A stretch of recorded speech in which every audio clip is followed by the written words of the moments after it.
Yeah, but we've also heard that there's some secret lawsuit going on in New York City as it relates to Diddy, too. It's getting hot. Yeah, it absolutely is. Another layer to this story, Anne-Marie. A federal investigation into Combs has been ongoing, but he has not been charged with a crime. In a shocking revelation, an undercover CIA agent has exposed music mogul scene Diddy Combs, revealing a sinister collaboration with the CIA and the music industry to manipulate rap culture. This explosive allegation suggests that the industry's biggest names, including Diddy, are part of a clandestine operation to promote criminal behavior and fill private prisons. The same entities that own record labels are accused of owning these prisons, creating a disturbing cycle of control and exploitation.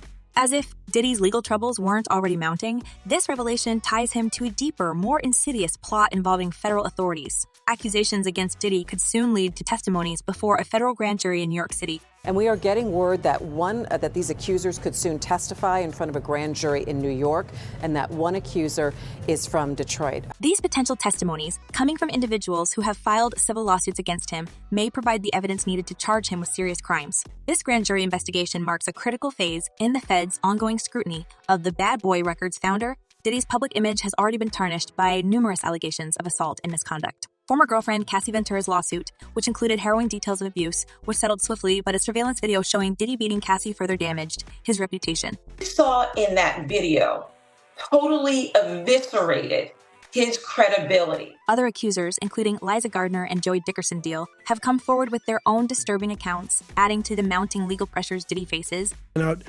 It's so funny what's happening with Diddy because this was inevitable. In light of these new allegations, Diddy's connection with federal authorities and his role in a broader scheme to manipulate rap culture and society are under intense scrutiny. The web of extortion, blackmail, and social engineering he's implicated in suggests that the true extent of his influence and the industry's corruption is only beginning to be uncovered.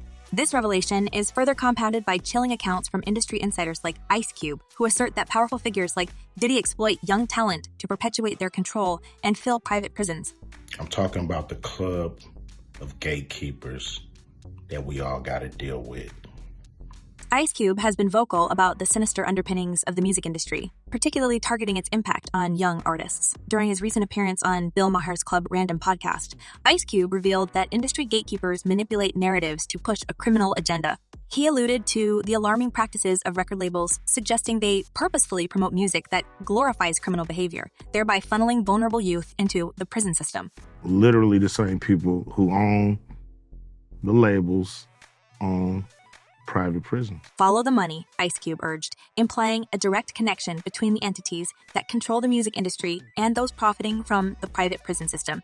He described how some record companies micromanage albums, ensuring certain songs make the cut while others are suppressed, effectively engaging in social engineering to maintain a cycle of incarceration. And record company guys sit around and tell the artists, this is hot, say that, do this. We're going to have this guy write the lyrics. Justin Bieber's tumultuous journey through the music industry serves as a poignant example of how young stars can be exploited. Bieber, who started his career as a fresh-faced teen idol, quickly found himself entangled in the dark side of fame. His intimate docuseries, Justin Bieber, Seasons, unveiled the depth of his struggles with addiction, which began alarmingly early in his early teens. Bieber candidly admitted that his experimentation with substances escalated into a full-blown dependency on a cocktail of substances. People don't know how serious it got, Bieber confessed, revealing that his security team often checked his pulse at night to ensure he was still alive. Yeah, first time I smoked weed, I don't suggest this, but I was 13. Yeah, 12 or 13. Bieber's descent into addiction was exacerbated by the pressures of constant public scrutiny and the exploitative nature of the industry. As his fame grew, so did his feelings of isolation and insecurity. Industry insiders preying on these vulnerabilities pushed him further into a lifestyle of excess and recklessness. In a revealing interview with GQ, Bieber spoke about feeling like a pawn in a larger game, manipulated by those around him for profit. There are people in the industry who prey on others' insecurities, he said, reflecting on how this contributed to his anger and disillusionment. Ruining lives. And now they've indoctrinated these kids into thinking that this is the way because this is what they know. Ice Cube's assertions about the music industry's ties to the prison system and Bieber's harrowing experiences highlight a disturbing pattern of exploitation.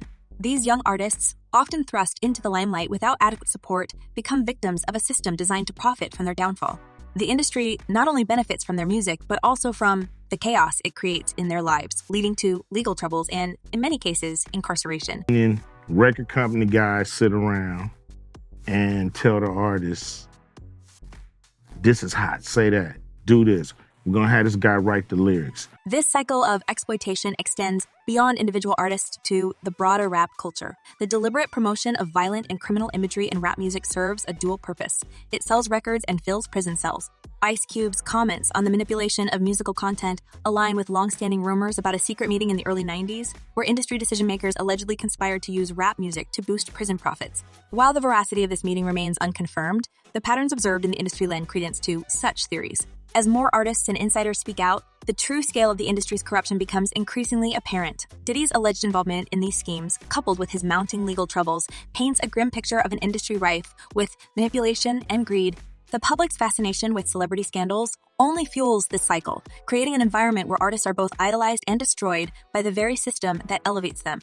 The situation is actually far worse, extending beyond scene Diddy Combs and enveloping the entire music industry in a shroud of corruption and exploitation.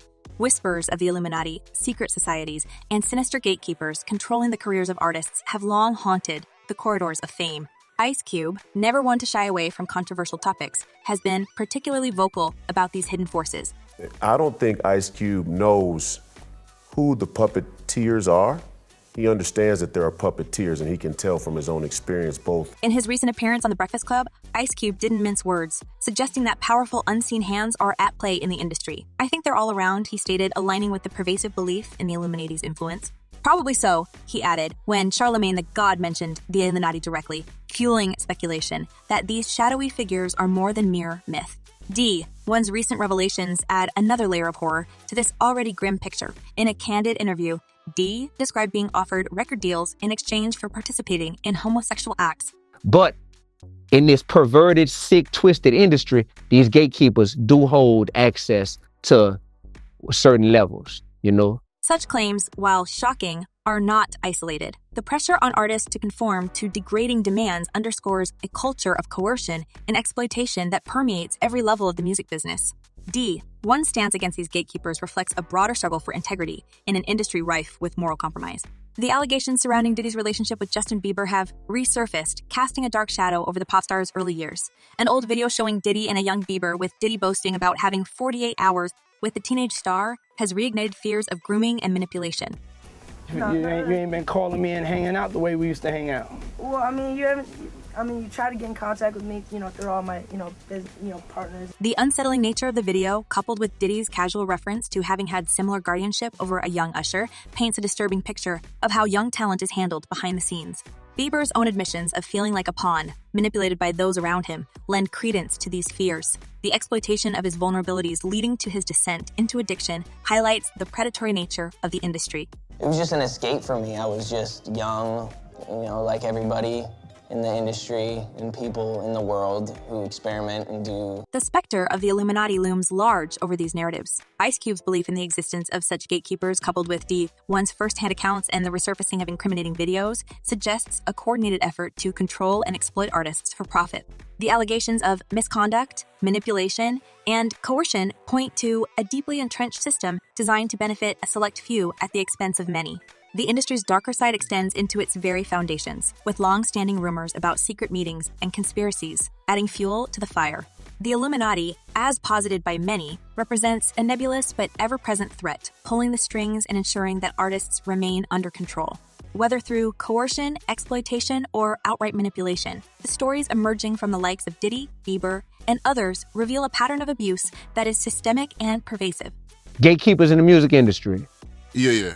Yeah, depending on what part of the industry you're trying to get access to, there's gatekeepers. As the layers of deceit and corruption are peeled back, the true scale of the music industry's moral bankruptcy becomes apparent. Diddy's mounting legal troubles and the horrifying allegations against him are but a glimpse into a world where power, profit, and predation intersect. The public's fascination with celebrity scandals fuels this cycle, creating an environment where artists are chewed up and spit out by the very system that elevates them to stardom. Public opinion on these explosive revelations has been fervent and varied. Fans have taken to social media to voice their thoughts, with many expressing deep concern and outrage over the alleged manipulation within the music industry. One fan remarked, "They took it deeper than that when they started having their demonic rituals on stage right in our faces." Another fan highlighted the sinister nature of the alleged schemes, stating, "Plotting against us, promoting self-snitching via music just to get locked up in the house. Who wrote, promoted, and got paid the most off that? Them." This perspective points to a calculated effort by industry powers to profit from the criminalization of artists and their audiences. The notion that music is used as a tool to encourage self-incrimination adds a chilling dimension to the allegations. What do you think about these explosive allegations against Diddy and the music industry? Do you believe there's a coordinated effort to manipulate and exploit artists for profit? Or is this just another conspiracy theory? Share your thoughts in the comments below. Until next time,